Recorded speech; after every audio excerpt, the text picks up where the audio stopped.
Dear Diary, today I took the first step in becoming an ADHD coach. I can't actually quite believe it. I want to learn, grow, and build something extraordinary. I think this journey will be the Indigo Diaries. Dear Diary, welcome to the Indigo Diaries. And welcome to the first episode of the second series. I can't believe it's I actually not only started a first series, but now we're on our second series. So our second series is the world through a trainee coach's eyes. And that trainee coach is me, Natasha Hickling, your host. So the Indigo Diaries is a podcast for those who want to learn about ADHD through others' experiences. In series 1, The World Through Our Eyes, we look at people's lives through a diary entry. In this series, we're going to look at my diary entries of every week, actually training to be an ADHD coach. I find that a lot of people never really, when you say ADHD coach, a lot of people don't really know what it is. When I told my family, they were like, ADHD coach, is that a thing? And I feel that it's the knowledge of what it is really lost because I don't know about anyone listening, but myself, it's such a crucial thing that has actually helped me a lot in my life. So before I start waffling on, as always, I just want to say that it's my first official week in my new course. And I'm really excited, but also very nervous. So I'm going to go back before I start talking about this week. So last week, I got lots of emails and with the folders, the Google Drive, the reading, etc. And boom, that big flush that we all know called overwhelm. I was overwhelmed by the pressure of everything. Not only was it my first week back at work, my last week finishing ADCA, my other course, but the first week before starting a new course where it actually started to hit me, wow, this is real. I wanted to run. Fight, flight, freeze, or fib. I wanted to flight. I wanted to run. I was really overwhelmed. I got like 5 emails all at one time. Oh, my brain just completely shut down.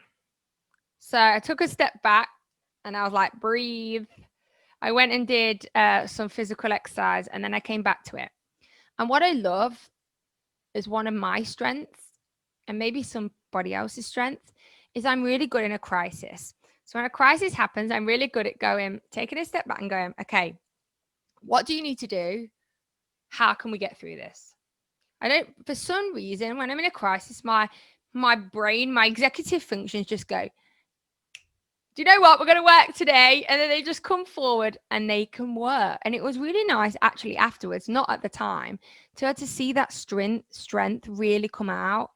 And I just came out and was like, right, I need to do this. And I seemed to manage to organize myself quite well. But that first official overwhelm was really painful. And honestly, at that moment, I didn't think that I would even be able to get to this week, let alone start. So we're here, my first official week as an ADHD coach. So I received all my reading and I was very happy because it was very ADHD friendly. And I also have dyslexia, so it was very ADHD and dyslexic friendly. And it's the first task was we had to introduce ourselves. And I was like, oh my goodness, I can talk for absolutely hours and hours and hours and hours about absolutely nothing that people want to hear. But when you ask me to introduce myself, my brain goes, freeze. And I was like, hi, I'm Tasha. And I was just like, I'm not usually this quiet. But luckily we had a bit of time to prepare. So the first thing was name. Luckily they put it into small steps, which I quite liked. So it wasn't just introduce yourself, it was introduce yourself, but using these steps. And that's a very, very, very good strategy is just breaking it down. That really helps me. And it was name. Well, that was easy, Natasha. Where are you from? That was easy. I was like, wow, this is quite easy. I could do my name. I can say where I'm from. Then it says bottom line. What is your story? Your bottom line story? How you ended up here? And I was like, oh my goodness, I know this, I know this, I know this. And then it said, this is meant to be short.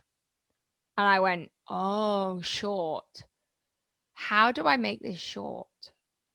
How you ended up here in this course. That is not a short story. That's like 28 years of a story. And I can, just like I've said, I can speak for hours. I'm not very good at keeping to the point. So this is what I said. I said, I'm Tasha. I'm from Malaysia.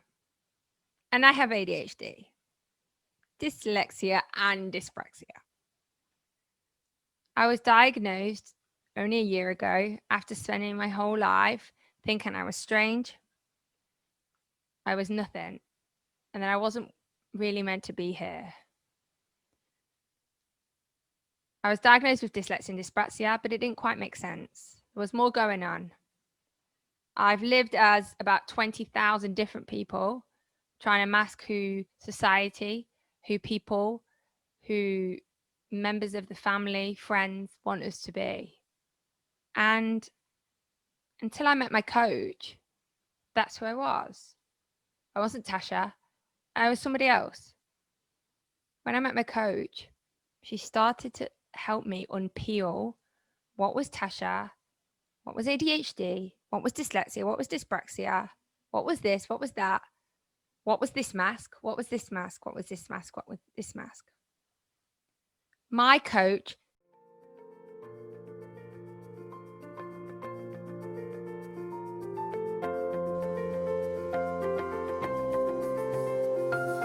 If you would like any information on Indigo's support group, check out the website below for our link to our Facebook page, or email at indigo.adhd2020@gmail.com. If you would like to offer any comments or feedback, or if you are interested in the world hearing your story, then please reach out, either through the group or through our email.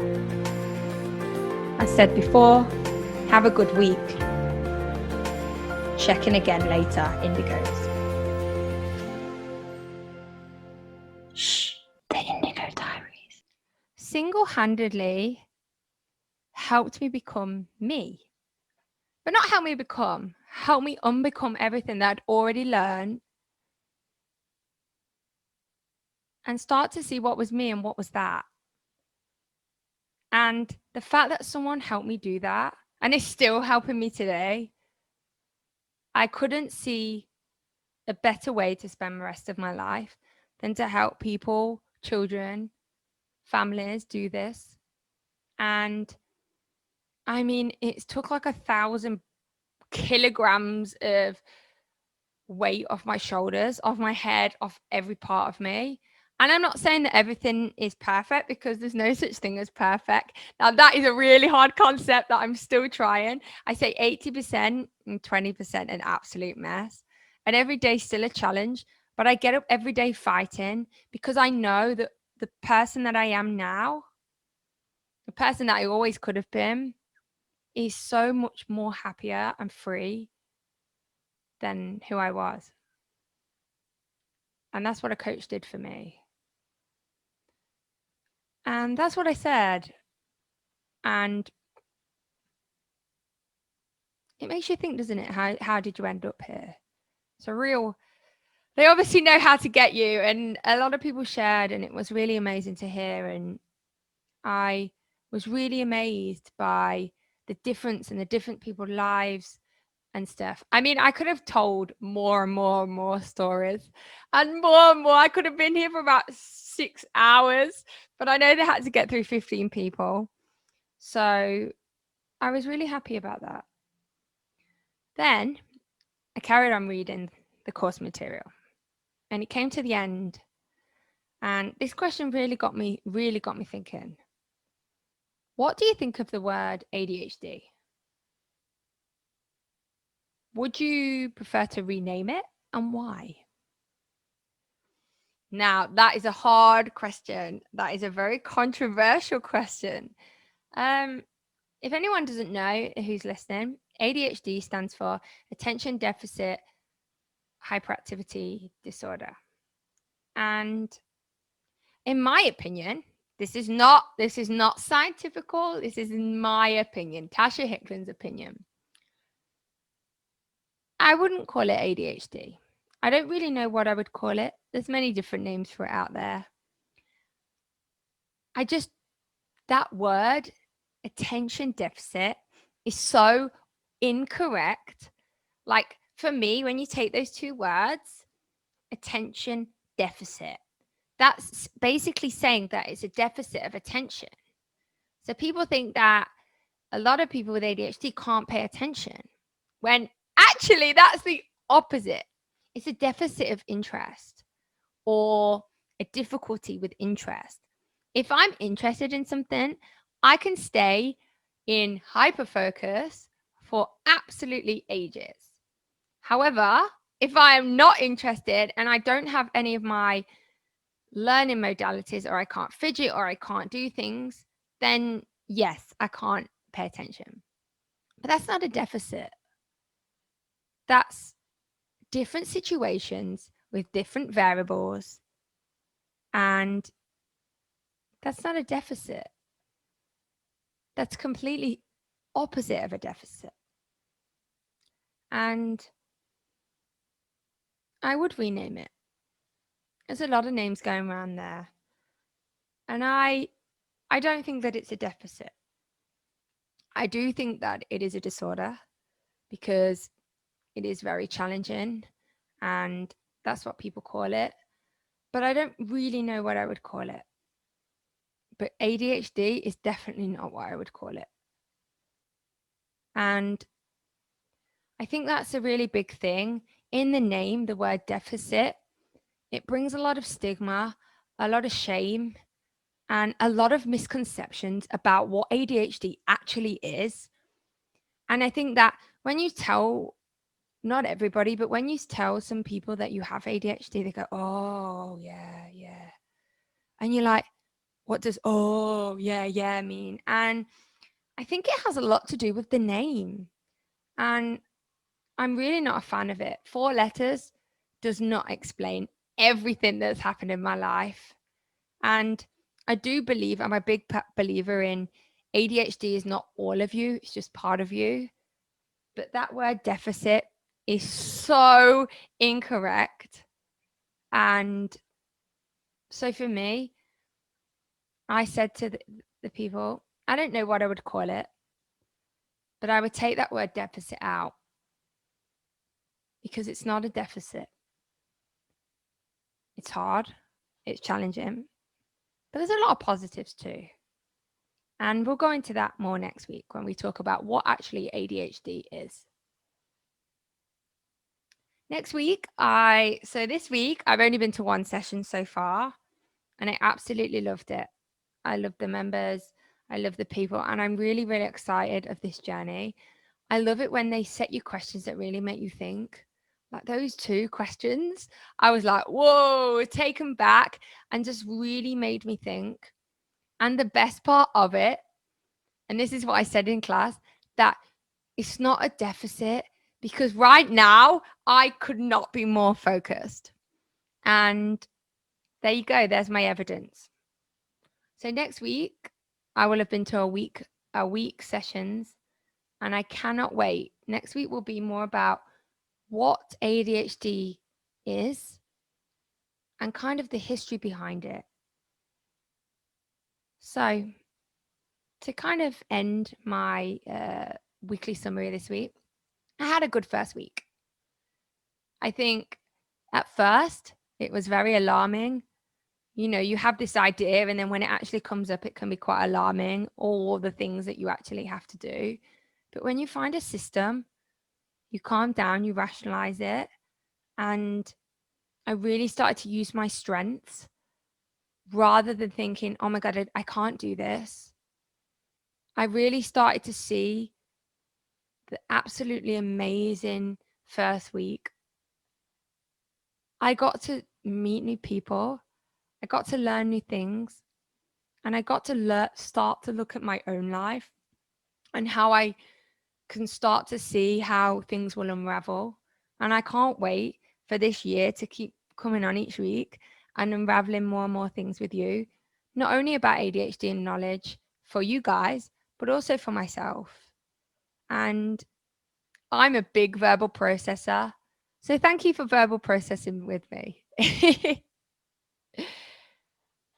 um, I think that it's really hard when you start anything new, and it can be really daunting and overwhelming.